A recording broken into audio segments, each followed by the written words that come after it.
This is WCPO 9 News. Thanks for joining us for WCPO 9 News. I'm Tanya O'Rourke. Here's a look at some of today's top stories. A shooting in Newport sends a Covington police officer and a suspect to the hospital. It was a little before 6:30 last night. Covington police say someone called them to report a man with a gun. Authorities say the shooting happened during a traffic stop at Isabella Street and Chestnut Way. Kentucky State Police are now handling this investigation.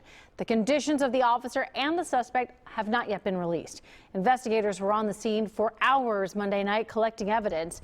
We will have overnight developments for you on Good Morning Tri-State. It starts at 4:30. A Hamilton County mother is now indicted in the death of her 3-year-old son.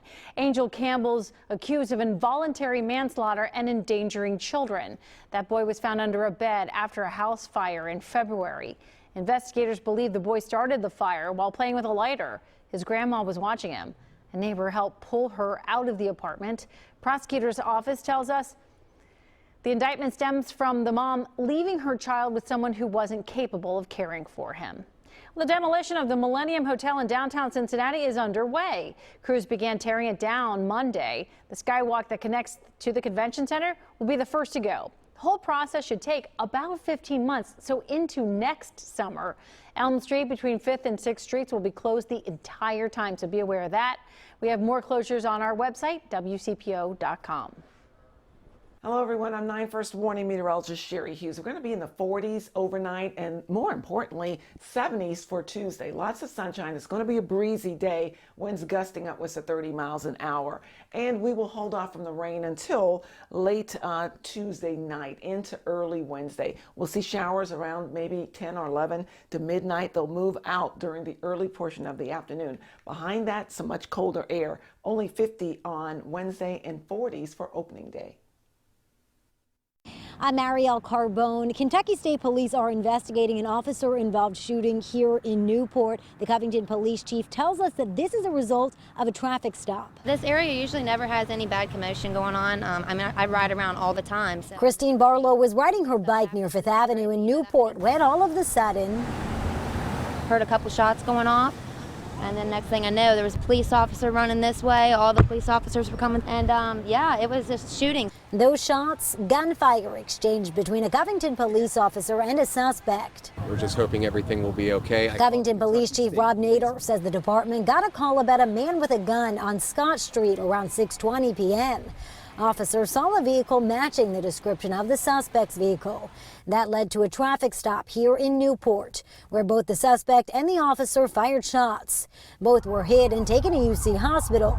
We know the officer was shot in the arm and suffered non-life-threatening injuries. Keeping my fingers crossed everything is okay. Nader says Kentucky State Police are investigating. We don't investigate ourselves in these type of incidents. It's unclear just how many shots were fired.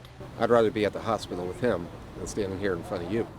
I'd rather him not be at the hospital, put it that way. So yeah, it's a little tough right now. It's scary, you know. Some people, you never know what's going to happen. And we do know that the officer shot is a veteran officer. Chief Nader tells us that it's been a few years since the force has had to deal with an officer-involved shooting. Reporting in Newport, I'm Marielle Carbone, WCPO 9 News.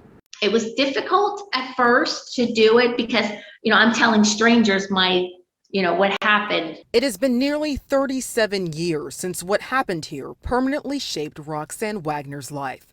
But after decades of silence and with thousands of miles now separating her from her mother, Wagner is sharing her story on her own terms. People hear her version or they see clips of her in the courtroom, but they don't see the after effects that it has on everybody else. Wagner spoke to Netflix when they profiled Couch for their series I Am a Killer. The case became well known in part because Couch allegedly tricked her children and father-in-law into digging the hole for her husband's body, a key part of the story she has since denied. I want people to know, if anything, she's not the victim in all of this. Former police chief Tom Stryker was one of the first officers to arrive at the home on West 8th Street that day. But it was some type of unknown trouble. It was obvious there was a pretty high degree of urgency, a high sense of urgency when that came out. A District 3 patrolman at the time, he says he'll never forget the moment Couch admitted what happened. She eventually says to me, she says, I know he's dead. She says, I shot him, and I said, it doesn't matter. I said, he could still be alive, let us get somebody here. And I said, do you know where he is? And she goes, yes, I know where he is. And I said, where is he? And she says, you're standing on him. Psychologist Stuart Bassman says the case likely scarred those directly involved. It was startling. And the community around it. There is a sense that we all want to believe we're safe. But to a great extent, when a crime like this occurs in our hometown, in our community, it's a wake-up call. Even though I feel safe where I am, I still look over my shoulder. It is that inescapable feeling and inconsistencies in Couch's story that make Wagner believe her mother should never be freed. If the parole board is watching or something, I hope they hear this. And I hope they deny her. Couch is currently serving a life sentence at the State Reformatory for Women in Marysville, Ohio. In Price Hill, Kristen Swilley, WCPO 9 News.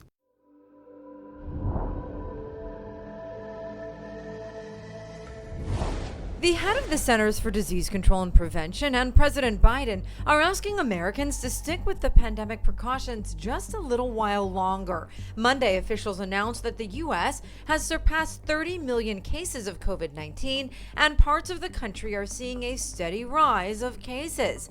The CDC director says the latest reports have her feeling an impending doom. We are working closely with the states. I will be speaking with the governors tomorrow to try and reinforce the need for these for current restrictions to not open up.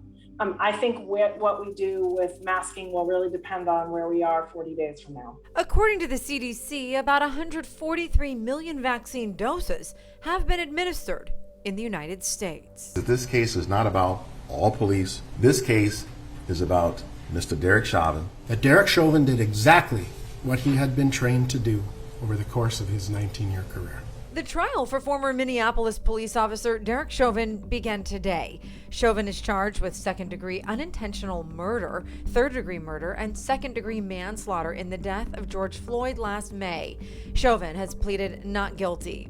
On Monday, the U.S. military honored the American service members who lost their lives during the conflict in Vietnam. The ceremony recognized National Vietnam War Veterans Day. On March 29, 1973, the last American ground troops left the country, ending U.S. involvement in the conflict. More than 58,000 Americans died in the war. Over 1,200 Americans are still unaccounted for. Monday's events commemorating the day were largely held online due to the pandemic.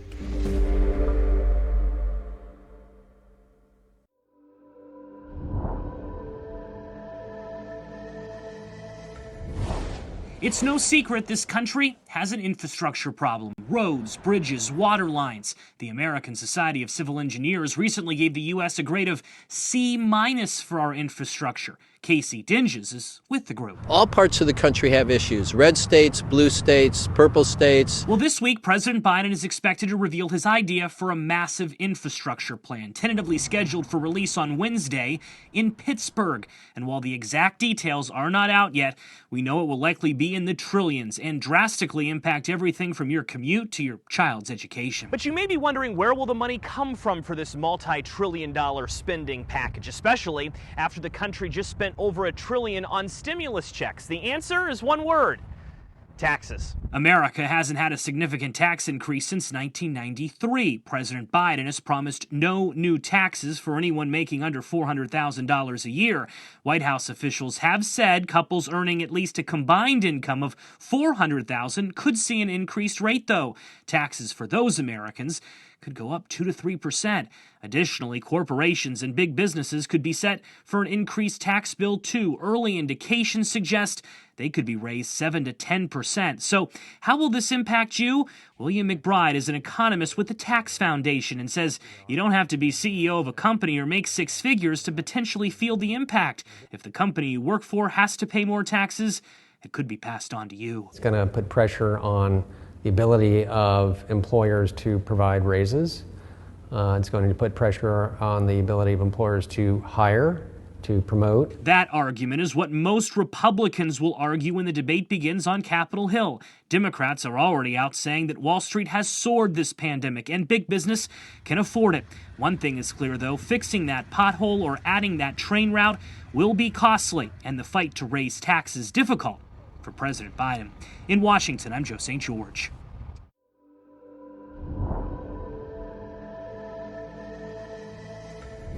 Many independent venues across the country had to close during the COVID crisis. Now there's economic relief available to help reopen their doors.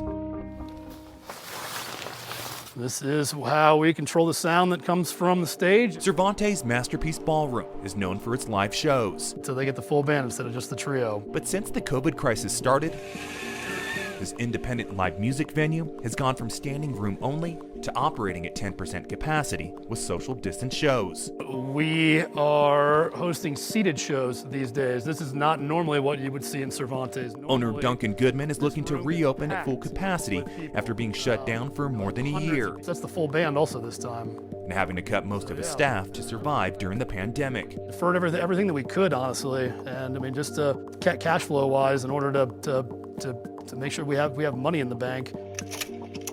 Goodman is part of the National Independent Venue Association, a group with a mission to secure funding for venues like Cervantes. They fought for us, fought for independent venues until the bill was finally passed. That bill, known as the Shuttered Venue Operators Grant, was recently signed into law as part of the second COVID-19 relief bill. It allocates $16 billion in federal emergency relief through the Small Business Administration to venues that have been hit hard. Those are the industries that we're here to support. They've been devastated by revenue loss, and that's exactly what this program hopes to help them restore and open up. Barb Carson is with the SBA and says venues across the country are eligible for this money. She says the criteria is complex, but for those that qualify, this program can provide a single independent venue up to $10 million. I wish it were easy to join a federal program, but it's not, and it's for good cause. We need to have a program that's fair to ensure that people who are not eligible don't get the funds, because it's going to go fast. For Duncan, this program is a lifeline. Float Like a Buffalo is going to be pretty dead. Helping his business get back to standing room only. This grant is instrumental in helping this industry to survive and saving a lot of these independent venues, including Cervantes. I'm Kai Beach reporting.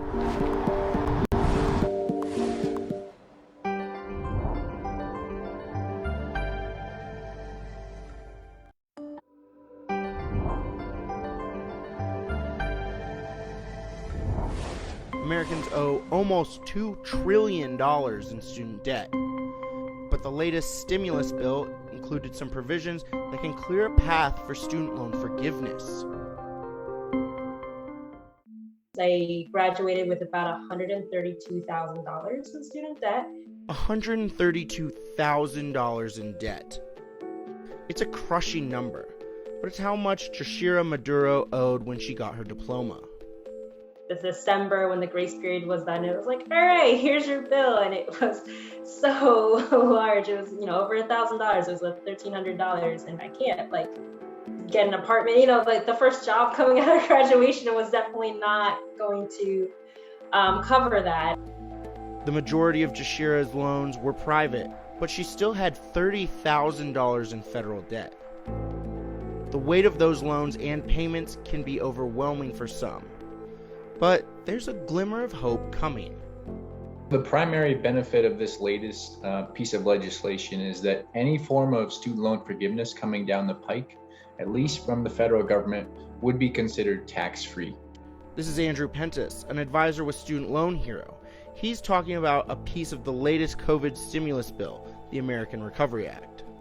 Right now, there are a few ways to have federal student loans forgiven. Years spent working in public service, working as a teacher in some states, or if you enroll in an income-driven repayment plan, can all have your student loans disappear. Almost. You do have to pay the taxes on the amount forgiven. A borrower with a $50,000 income who would receive $10,000 worth of forgiveness would have had to pay $2,200 in taxes. That number can get quite a bit higher with larger amounts of debt forgiven. Today, that number would be a lot different. If you qualify for a student loan discharge, whether because you're a teacher or because you're on an income-driven repayment plan, or perhaps even because the Biden administration or Congress passes a major forgiveness proposal, you won't have to worry about treating that as income tax and therefore increasing your income tax bill. And that's a big deal, especially to people like Jashira. Even with relief and forgiveness, if it didn't have this tax, kind of this extra tax benefit now, they would be hit with another burden and maybe have to take a loan just to pay off the taxes. And then you're just kind of in this vicious cycle. And the Biden administration has already forgiven $1 billion in loans for 73,000 borrowers who were defrauded by their institutions. None of them will pay taxes on that money. Borrowers like Jashira aren't overly hopeful for full forgiveness from their debt from Washington, but if any comes, they won't have to pay the tax man back a dime. I'm Bo Evans reporting.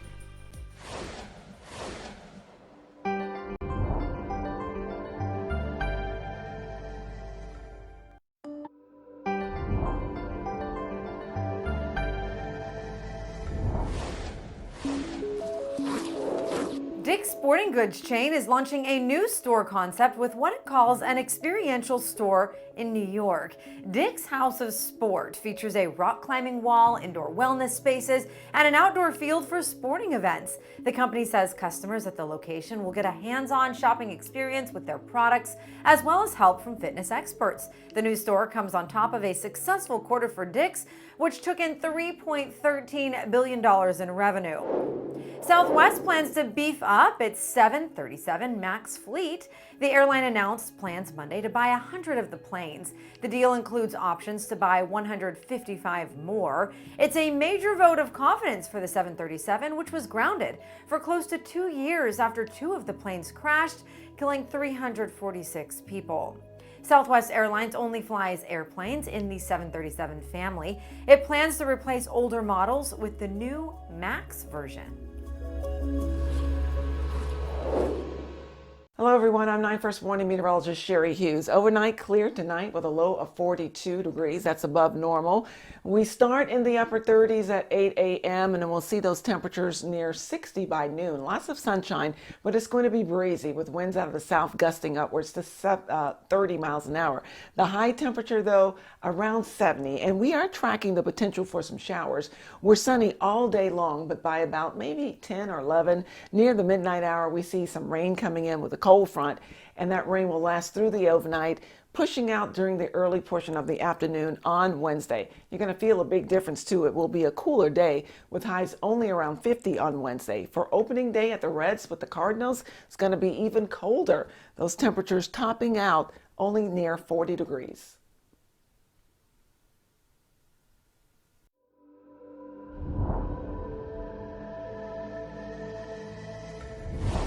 Many people who emigrate to this country do so dreaming of a better life. And then there are the dreamers, children who came to this country without legal permission and who remain undocumented. The House of Representatives recently passed a new Dreamers bill that could finally clear up their immigration status. While dreamers have hope for this bill, it faces a tough road in the Senate.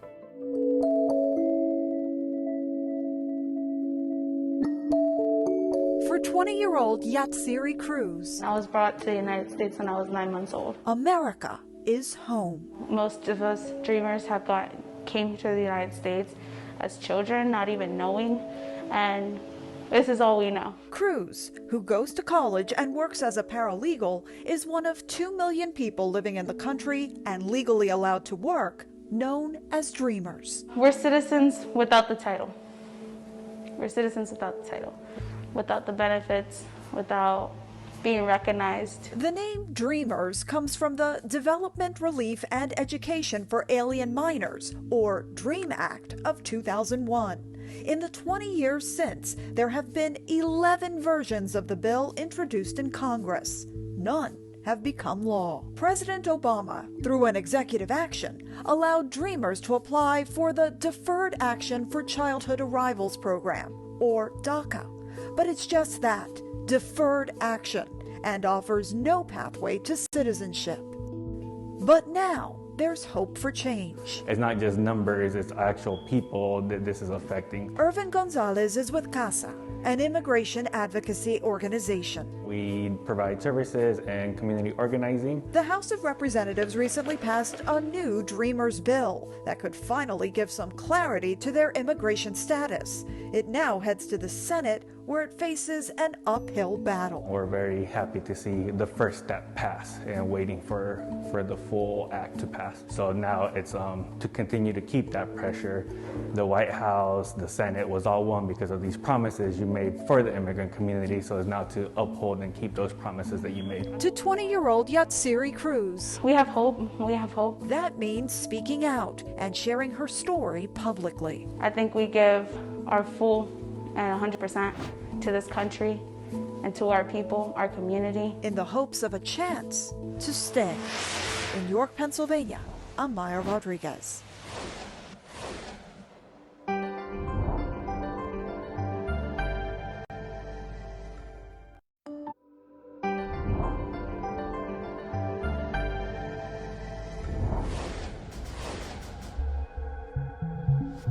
When it comes to the COVID-19 vaccines, there's hesitancy among the Spanish-speaking population. A recent Kaiser Family Foundation poll found more than half of Latino and Hispanic adults are in no rush to get the vaccine. We have the mission to communicate to our people. Some experts believe this has to do with understanding the information that's out there. Hispanic Latino communities may listen better or will trust a scientist, a professional, a physician, or myself that have been working in this area, and that also is a Latino. 6 Spanish-speaking staff members from the College of Public Health at the University of South Florida are hosting conversations over Zoom and Facebook Live completely in Spanish.